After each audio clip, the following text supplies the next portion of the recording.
Asgard, c'est la deuxième partie de ce qui sera une trilogie islandaise, mais qui peut se lire séparément. Une bande de jeunes a été accusée faussement en 70 d'un certain nombre de crimes qu'ils ont fini par avouer sans s'en souvenir. Et tout tourne autour de ça. J'ai un goût particulier pour les pays à atmosphère minérale, Alaska, Patagonie, Islande naturellement, Mongolie. J'avais besoin aussi de travailler sur une trilogie à partir d'un pays où j'ai bien voyagé et que je connais bien, donc l'Islande. Moi j'ai choisi d'écrire du thriller. Dans le thriller, le jeu est simple, hein, c'est une convention entre le lecteur et moi. Donc à chaque chapitre, je cherche à embrouiller des lecteurs. Eux le savent, donc cherchent à se débrouiller. Naturellement, je les re-rembrouille derrière. C'est que je n'apporte jamais de réponse dans le chapitre suivant. Mais ça fait partie du jeu et j'espère que c'est ce que les lecteurs cherchent, en tous les cas dans le thriller. Moi j'ai écrit de façon apparemment un peu particulière. Je ne me base que sur mes souvenirs de voyage.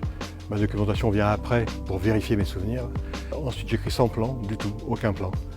Je me base juste sur une première scène qui doit être une image qu'il me plaide d'écrire et que souvent je trimballe dans ma tête depuis longtemps. Un roman c'est simple, hein. Enfin c'est simple, ça devrait être simple. C'est raconter des sentiments universels à travers des destins personnels. Donc j'espère qu'à travers les destins personnels de mes personnages, j'arrive à retrouver des sentiments universels que n'importe quel lecteur peut plus ou moins ressentir lui aussi.